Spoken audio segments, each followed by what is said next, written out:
Montreal, winter 1969. Snow fell softly on a city dreaming in French and English, its skyline dotted with cranes, its streets alive with ambition. Canada was changing, young, proud, confident. And Montreal wanted to show the world that it was more than maple leaves and politeness. It wanted to prove that it could host the greatest spectacle on earth. The Olympics. For the people of Quebec, it was more than sport. It was a declaration.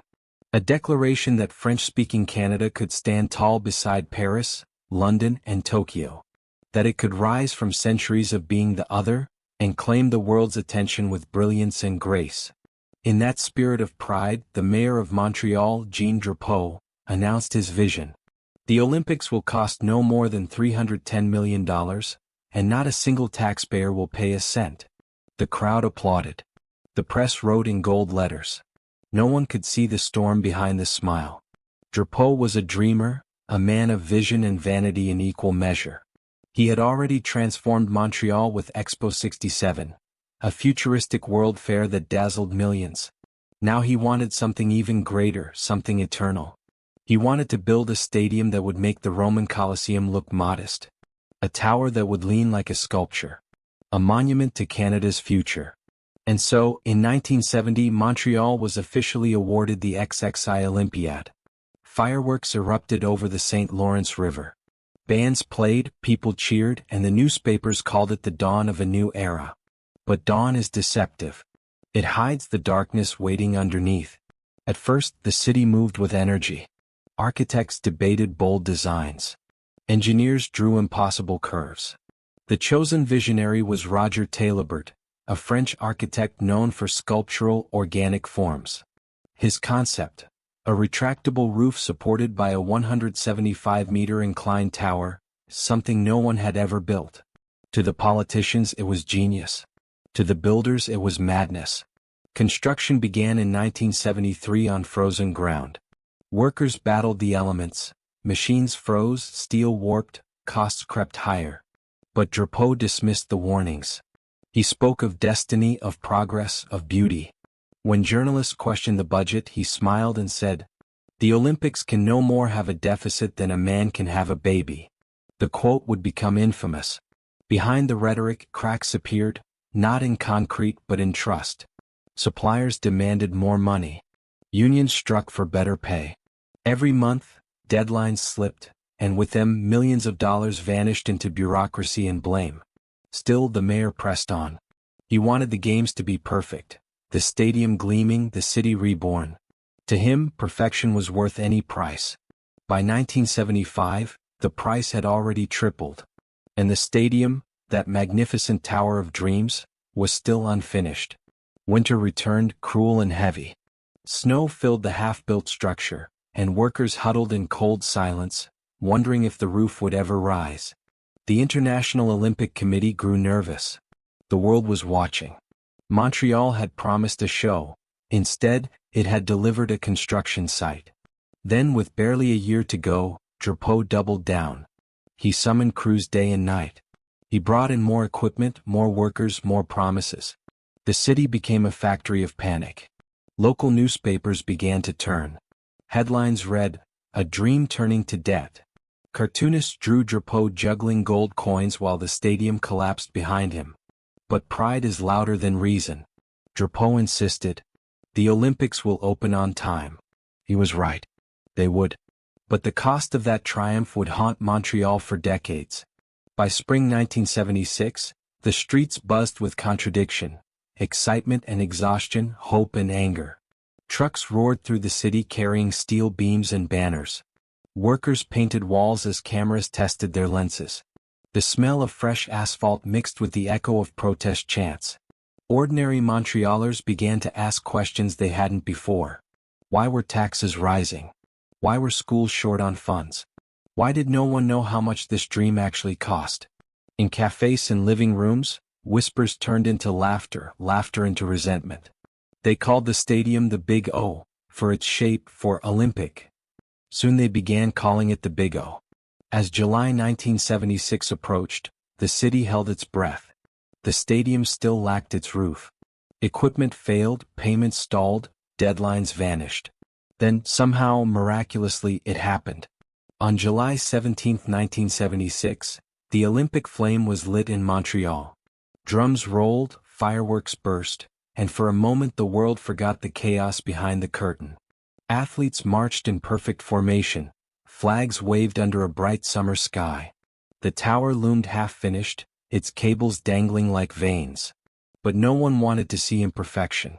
They wanted to believe in glory. And for 16 days they did. Inside the stadium, cheers drowned out the whispers of death. Spectators stood in awe as a 14-year-old Romanian gymnast named Nadia Comaneci achieved the first perfect 10 in Olympic history. Her name echoed through Montreal like a prayer, proof that something beautiful could still rise from the chaos.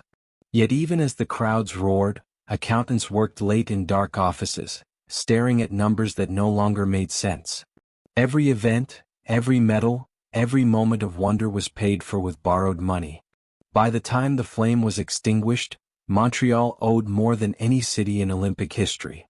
The dream had come true, and left a bill no one could pay. That was only the beginning. The games were over. The debt had just begun. When the cheers faded and the flame went dark, Montreal woke to silence. The flags were taken down, the crowds dispersed, the athletes returned home. Only the debt remained. In the quiet after the games, the scale of the disaster began to surface. The final bill was not the promised $310 million. It was $1.6 billion, 5 times the original cost. And the city was broke. The stadium was unfinished. The retractable roof had failed before it was even installed. The tower, that great symbol of ambition, leaned over the skyline like a question mark. Contractors demanded payment. Unions went on strike. The provincial government blamed the mayor, and the mayor blamed everyone else. Jean Drapeau disappeared from the cameras for days at a time. When he finally returned, his voice had lost its brightness. "It was worth it," he said softly. The world saw Montreal. But the world also saw the bill. In the weeks that followed, investigators found a labyrinth of overbilling, mismanagement, and political interference. Steel that should have cost thousands had cost millions. Equipment was purchased twice. Contracts were handed to friends and loyalists without competition. The provincial auditor's report called it a monument to waste. Ordinary citizens were furious. Taxes climbed to cover the losses. New levies appeared on cigarettes, alcohol, and gasoline, all feeding a debt that seemed endless. Montrealers, once proud to host the games, began to curse them. The Olympic Stadium, once a promise of progress, now stood as a daily reminder of failure. Its empty seats filled only by pigeons and regret. Rain leaked through unfinished concrete.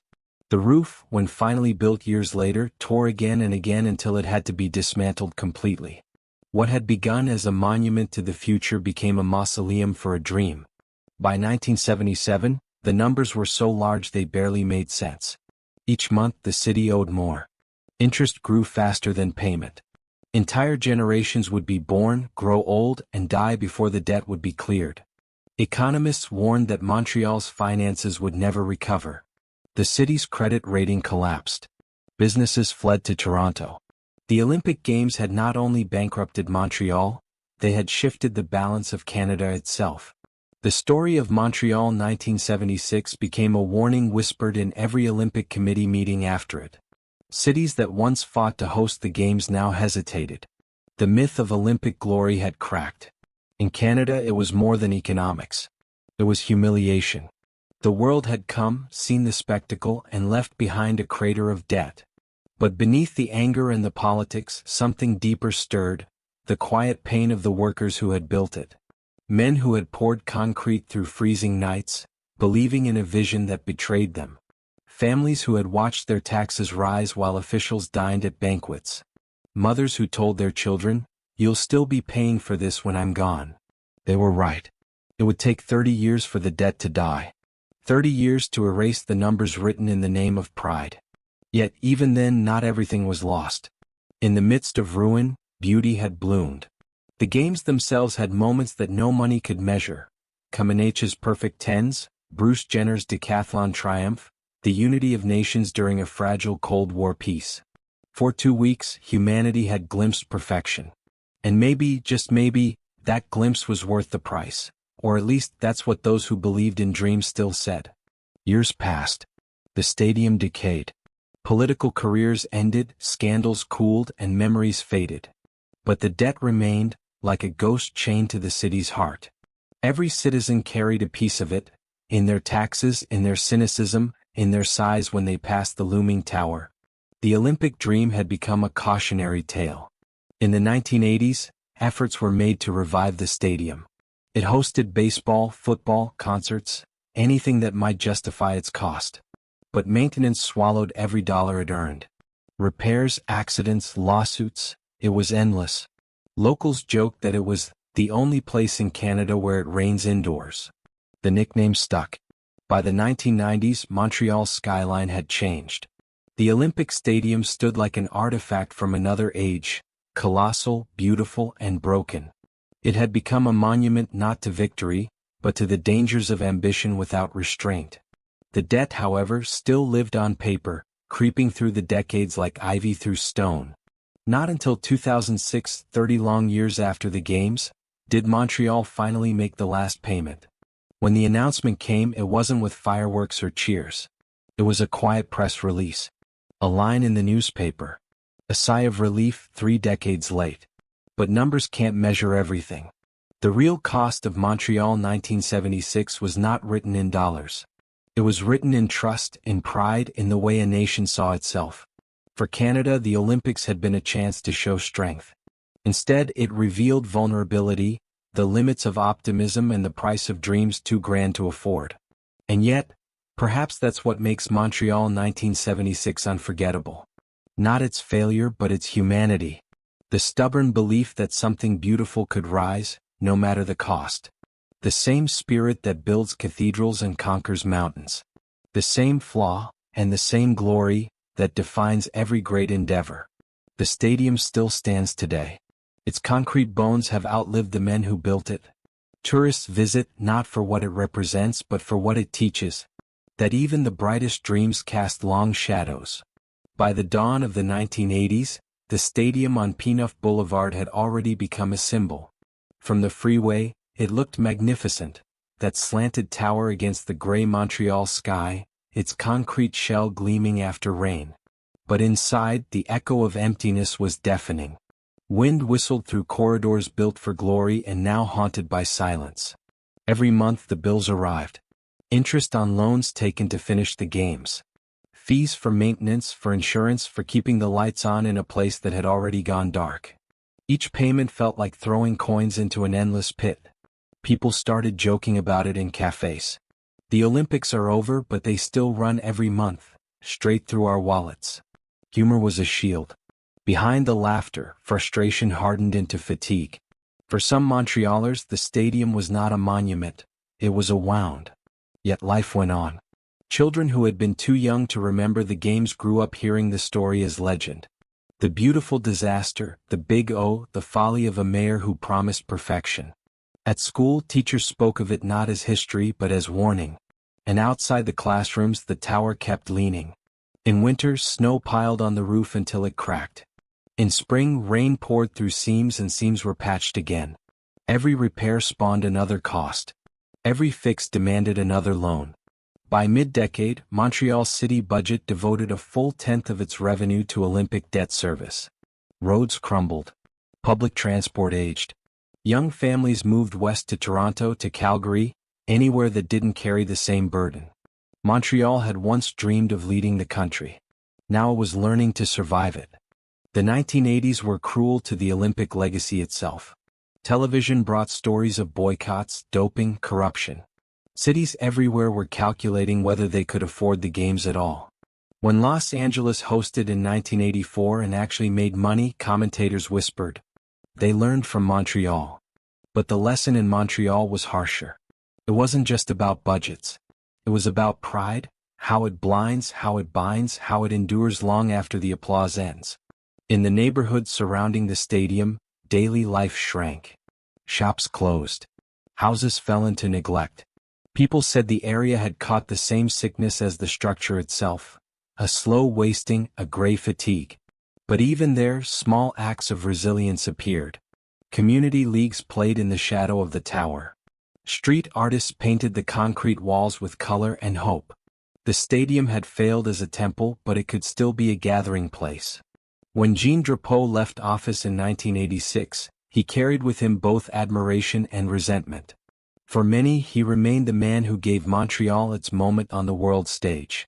For others, he was the author of the city's longest debt. In interviews near the end of his life, he said quietly, "The Olympics were a dream. Dreams are expensive." He died still believing it had been worth it. The debt, however, had no sentiment. By 1990, it stood at more than $1 billion including interest. The provincial government stepped in again, issuing new bonds to restructure payments. Economists joked that the Games had become a pension plan for banks. Every year, the province mailed out new statements showing how little had changed. Numbers dwindled slowly, almost imperceptibly, like ice melting in shade. But Montreal learned patience. The same stubbornness that once built the stadium now paid for it month after month. Citizens grumbled, but they paid. It became a ritual, unwanted, unavoidable, uniquely theirs. Time softened the anger. The 1990s brought music festivals, baseball games, and brief summers of optimism. The Montreal Expos filled the stands for a while, the crack of bats echoing where the cheers of 1976 had once been. Children who had never seen an Olympic race called the place simply the stadium, not the debt. History was fading, replaced by the rhythm of daily life. Then one by one those lights went out too. The Expos left. The roof tore again. The tower leaked. Rain fell through the same gaps workers had sealed decades before. People joked that the only thing eternal about Montreal's Olympics was maintenance. Yet even as the building decayed, the city changed around it. New immigrants brought new languages, new dreams. Cafés filled the streets again. Young artists began photographing the stadium not as failure, but as poetry, a relic of impossible ambition. To them it wasn't shame. It was character. And slowly, almost imperceptibly, Montreal's relationship with its ghost began to heal. Debt was becoming memory. Memory was becoming story. In 2006, when the final payment was made, there was no parade. Just a brief statement from Quebec's finance minister. The Olympic debt has been retired. 30 years. 3 generations. $1.5 billion. One lesson that would echo through every Olympic bid thereafter. Montrealers woke up the next morning, looked at the same gray tower and smiled. Not in triumph, not in regret, in recognition. They had paid for their dream in full. And perhaps, after all that time, that made it theirs again. The world had moved on, but the Olympics had changed because of Montreal. Budgets were now scrutinized. Contracts were regulated. Every host city studied 1976 as a warning etched in stone. Never promise what you cannot build. Even so, human nature never learns completely. New cities still chase the glow of glory, still gamble on the grand gesture. Because to build is to believe. And belief is always expensive. By the time the tower's observation deck reopened to tourists, the stadium had become almost beloved again, a relic turned landmark, a scar turned symbol. School children visited to learn about courage and miscalculation, ambition and endurance. Photographers captured the light pouring through its ribs at sunset and called it beautiful. Maybe it always had been. The games that bankrupted a nation had also built something intangible: humility, identity, story. Montreal carried those like metals no one could melt. Time has a way of sanding the edges off catastrophe. It takes what was unbearable and turns it into myth. By the 21st century, the story of Montreal 1976 had shifted from anger to parable. Visitors who stepped out of the metro and looked up at the stadium's tower no longer saw ruin. They saw endurance, the strange, stubborn beauty of a city that refused to vanish beneath its mistakes. The structure had become part of Montreal's silhouette, as inseparable from the skyline as the river or the mountain. Inside, echoes still lived. The same corridors where workers once cursed the delays now carried the laughter of schoolchildren on field trips. Tour guides spoke of architecture and vision. They rarely mentioned debt. But in quiet corners you could still feel it, the weight of dreams too heavy for their foundations. When future Olympic host cities drafted their plans, they all invoked Montreal's name. Some as warning, some as excuse. Every cost estimate, every feasibility report carried the ghost of the Big O. And yet, despite everything, cities still competed for the right to host. Athens, Beijing, London. They built their own stadiums of glass and steel, convinced that they could balance ambition with prudence. Some succeeded. Many didn't. Each time, journalists would resurrect Montreal's numbers, comparing, calculating, reminding. The lesson was simple and impossible. The games are never just about sport. They are about nations dreaming out loud, and paying for the echo. For Canada, the scars had faded, but the pride remained. Montreal had paid its debt, dollar by dollar, and in doing so had earned something priceless: perspective. The country learned that grandeur and humility can coexist. That beauty can rise from failure if one is patient enough to wait for it. In the years that followed, the stadium found new lives. Concerts, festivals, winter fairs. Each event added another layer of memory, softening the old wound. People joked less, smiled more. Some even called it our concrete cathedral. It still leaked, but it belonged to them again. The legacy of the games extended beyond finances. For architects, the stadium became a study in daring design. For economists, a case in fiscal caution. For poets, it was a metaphor for the human condition. How we build the impossible knowing it may break us and build it anyway. The Olympics themselves changed too. The committee began demanding transparency, sustainability, long-term use. They spoke of legacy, of public benefit, words that had barely existed in 1976. Every reform carried a trace of Montreal's experience, proof that even failure can be fertile. In 2016, 40 years after the flame had burned, an anniversary exhibition opened inside the stadium. Photographs lined the halls, black and white images of workers in hard hats, of drapeaus smiling at blueprints, of Nadia Comaneci mid-flight. Visitors walked slowly, some in awe, some in quiet sadness. At the center stood a single plaque. Here a city dreamed too big, and in dreaming discovered who it was. People stopped to read it. Some nodded. A few cried. Outside, evening light poured through the tower's tilted frame. The concrete glowed gold as if the building itself had forgiven the world. Montreal had once reached for the heavens and fallen into debt. Now it stood, steady and still, a reminder that falling isn't the same as failing. You only fail when you refuse to learn. And Montreal had learned, painfully, completely, beautifully. The citizens who once cursed the Olympics now told their children the story with a kind of affection. They spoke of ambition, of mistakes, of resilience. They said it with pride because the debt had been paid not just with money, but with endurance. The stadium, once mocked as the Big O, had become the Big Overcome. If you walk there today, you can hear the city breathing again. Trains rumble below, pigeons circle the tower, the air smells faintly of rain and steel. The past is still there, folded into the cracks, humming quietly beneath the concrete. But so is the future. The games that bankrupted a nation gave birth to a stronger one. A nation that knows what it costs to dream, and dares to dream anyway. Because every flame, no matter how it begins, leaves light behind.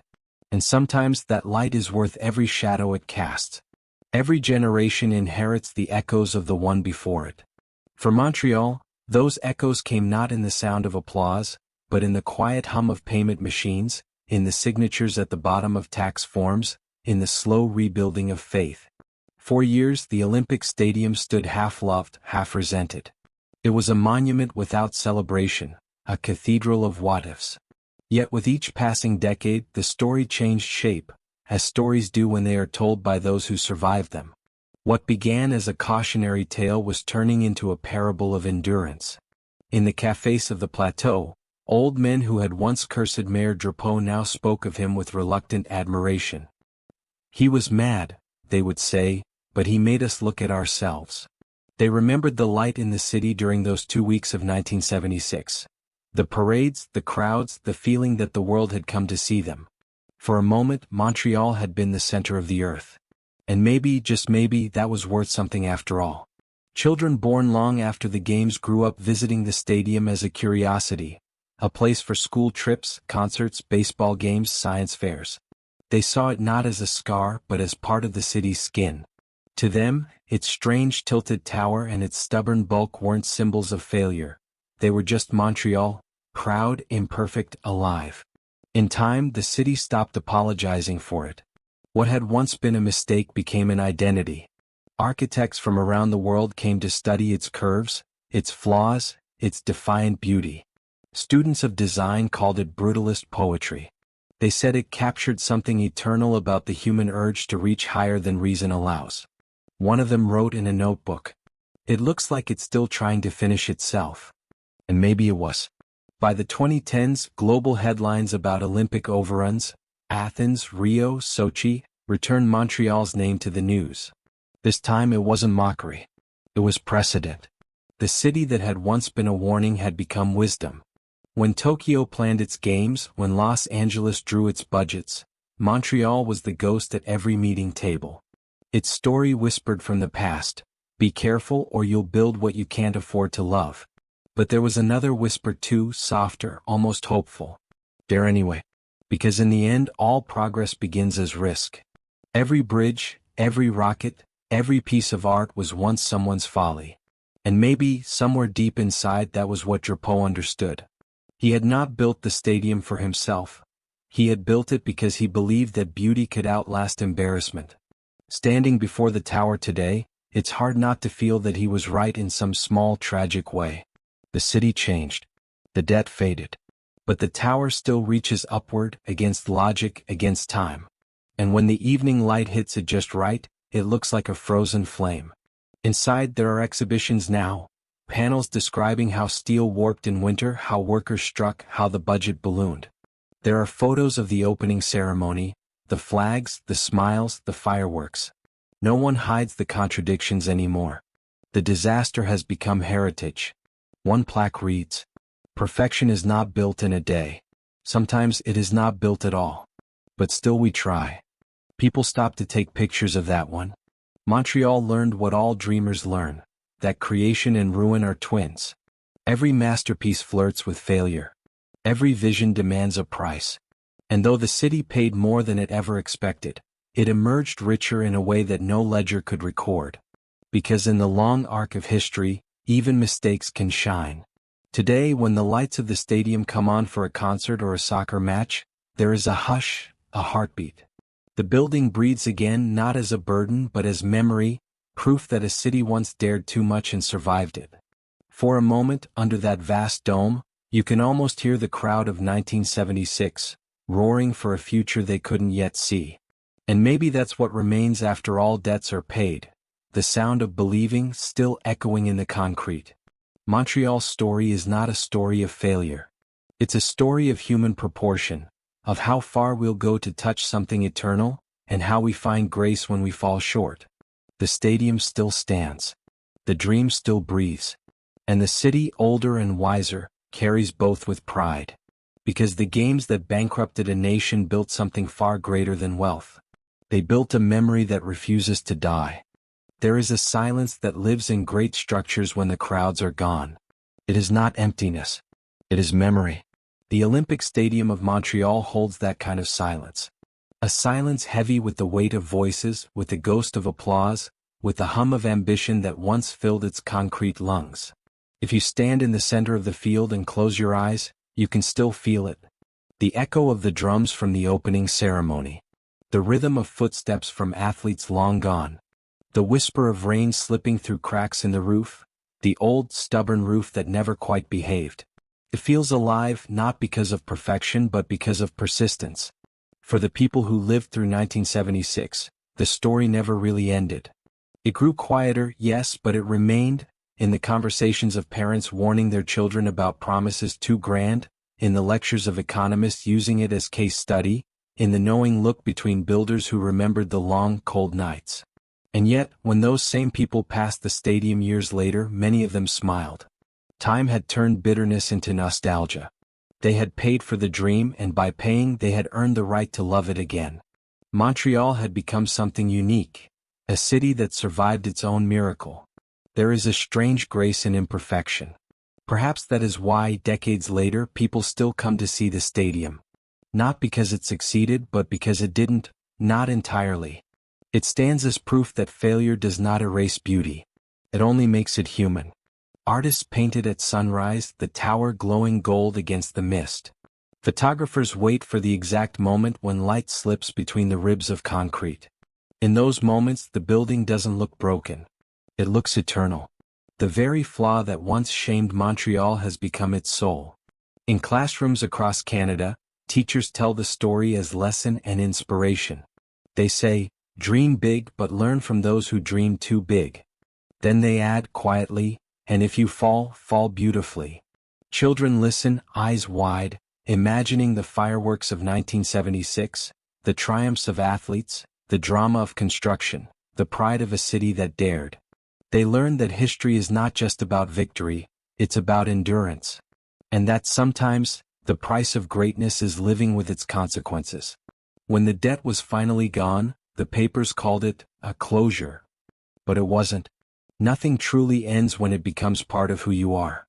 Montreal didn't erase its Olympic past. It absorbed it. The city learned to breathe with its scars, to wear them not as shame but as signature. In that, perhaps, lies the truest form of redemption. The games that bankrupted a nation left behind more than bills and headlines. They left a philosophy, that progress is not measured by perfection but by resilience. That beauty can outlast ruin. That sometimes you build not because you can afford to, but because you cannot bear not to try. That is why Montreal's story still matters. It's not about money or politics or even sport. It's about the audacity to believe, and the courage to live with the cost of belief. In a quiet evening, when the lights of the tower flicker on one by one, you can see the reflection in the windows of nearby buildings. A single white shape, leaning into the sky. It looks less like a tower now and more like a hand reaching upward. And in a way, that's what it has always been. A hand. A reach. A reminder. Because no city, no nation, no human being ever achieves greatness without risk. And risk, by its nature, carries loss. To dream is to gamble with the future, to wager comfort for wonder. Montreal lost the gamble in 1976. But in the long run, it gained something that no success could have given it: humility, endurance, and the quiet dignity of having dared. If there's a lesson in those cold years of debt and doubt, it is this. We build not to be perfect, but to be remembered. We dream not to win, but to see how far hope can take us before it breaks. And sometimes, even when the dream collapses under its own weight, the act of dreaming leaves light behind. Light that guides others, light that defines a generation. Montreal's Olympic Stadium still stands because the human spirit insists on standing. Its cracks are real, its cost unforgiven, but its presence undeniable. It's a monument to ambition, yes, but also to survival. A place where glory and ruin live side by side, as they do in every human heart. Years from now, when new cities rise and new games unfold, when new leaders make the same promises, the wind will still move through those concrete corridors in Montreal. And perhaps, if one listens closely, it will carry a voice, not of warning, not of regret, but of truth. A voice saying, "We dreamed, we failed, we learned, and still we stand." That is the real legacy of 1976.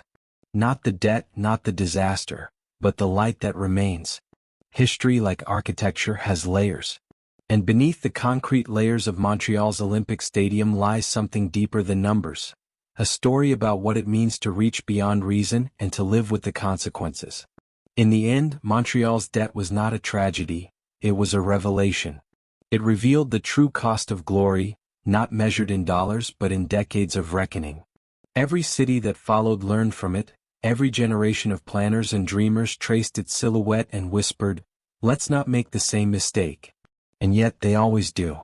Because humanity forgets what comfort teaches, and remembers only what wonder demands. In Athens, in Beijing, in Rio, the pattern repeated. Promises, budgets, blueprints, applause. And always afterward the bill. The lesson of Montreal echoed through time. The Olympics are not about winning races. They are about the lengths to which nations will go to be seen. For 16 days, a country can hold the world's gaze. For 16 days, flags flutter like heartbeats. And when it ends, the silence that follows is the true cost of glory. Montreal understood that silence. It lived it, paid for it, carried it. But it also outlasted it. That may be its greatest victory, that after all the noise, after all the blame, the city endured. Other host cities lost their stadiums to rust and weeds. Montreal kept its tower standing, cracked and proud, like a scar that refused to fade. It is the proof that ruin can be beautiful, that failure can age into something almost sacred. There's a photograph taken in 1976, just after the closing ceremony. The stadium lights are off. The track is empty. In the center, one worker sweeps confetti into a pile. Around him stretch the stands, enormous, silent, and still. That image captures everything. The end of spectacle. The beginning of death. The quiet reality beneath every moment of triumph. And yet, look closer. The man is smiling. Maybe because he knows what the cameras never show, that after the fireworks someone always has to clean up, and that there's grace even in that. As decades passed, the stadium's reputation transformed from disgrace to endurance. It became a mirror for the city's own evolution, from arrogance to humility, from shame to pride. Every crack became a reminder that time and honesty can make peace with even the worst of mistakes. No one calls Montreal naive anymore. They call it brave. Because bravery isn't in never falling. It's in rising when you do. When the lights of the tower shine against the night sky now, they no longer illuminate death. They illuminate memory. A city's collective heart, pulsing through decades of doubt, finally steady. People walk beneath it hand in hand, unaware or maybe unconcerned with what it once cost. It's just there, like the mountain, like the river, part of the city's pulse. And maybe that's the truest form of redemption, when what once symbolized failure becomes invisible, not because it's forgotten, but because it's forgiven. Montreal will never host another Olympics. It doesn't need to. Its name is already carved into Olympic history, not for records or medals but for the truth it revealed. That glory, when stripped of illusion, is heavy. And yet, even when it breaks us, we keep chasing it. Because we are built that way. Because the human heart doesn't count cost when it's dreaming. Standing today at the edge of the field, where Nadia Comaneci once landed her perfect 10, where Drapeau once stood before flashing cameras, where a nation once held its breath, you can feel both pride and sorrow mingling in the air. The past is not gone, it hums beneath your feet. The same ground that once symbolized failure now speaks of endurance. The same concrete that once held debt now holds history. And the same tower that once leaned under the weight of ridicule now leans only toward the sky. Montreal didn't build perfection. It built proof.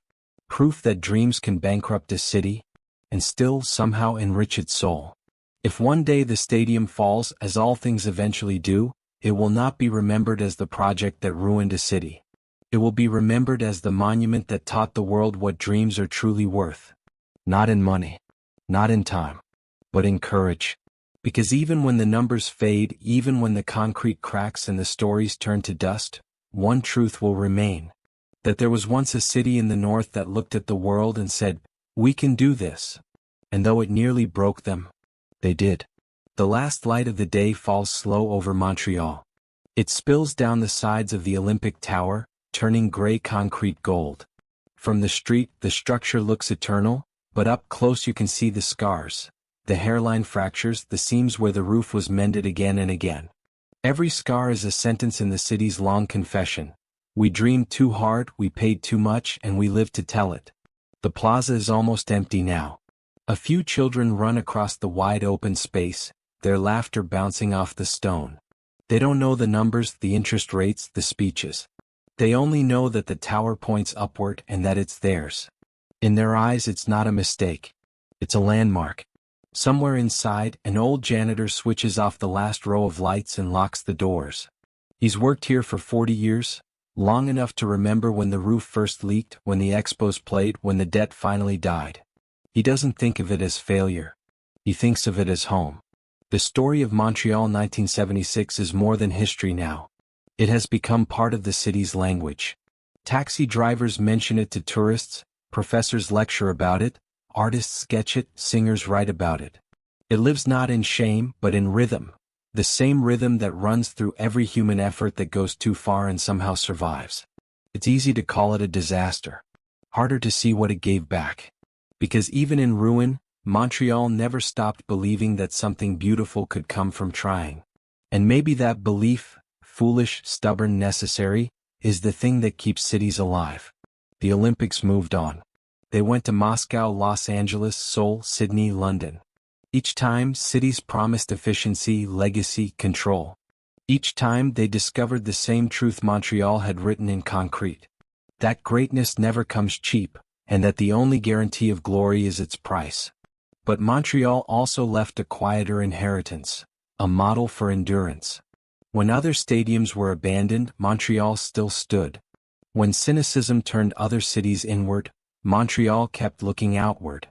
It had already paid in full for its lesson, and in paying, found freedom. Now, when evening falls and the lights flicker on across the city, you can see the tower in the distance, leaning toward the night sky like an unfinished thought.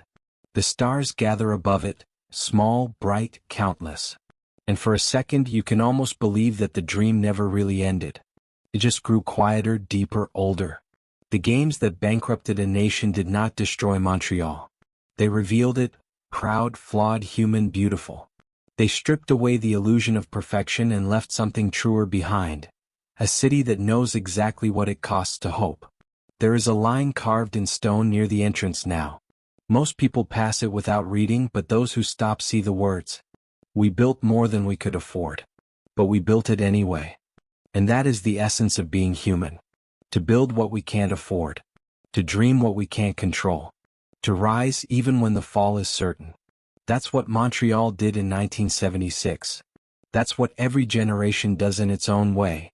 Reach upward, fail gloriously, and keep reaching. The wind moves through the empty stands. Dust settles on the old track. Somewhere, far above, a single light flickers inside the tower, reflected in the glass like a flame that refuses to go out. It's not the Olympic flame. It's something older, smaller, more honest. The light that remains when the spectacle ends. The light of endurance. The light of memory. The light of a dream that, though broken, still burns. And so, when history remembers Montreal 1976, let it remember not the numbers, not the debt, not the speeches. Let it remember the courage of a city that dared to imagine itself larger than its limits, and found beauty in the ruins. Because in the end, that is all glory ever is. The brief, brilliant moment when we touch the impossible. And the long, quiet years we spend learning to live with it. The camera would fade out on the tower, the sky behind it turning to dusk. The city breathes. The world turns. And in the fading light, one truth remains, clear as the sound of a single heartbeat echoing through empty seats. We built. We paid. We endured. And we remain. The games that bankrupted a nation. The city that outlived them. Montreal, 1976.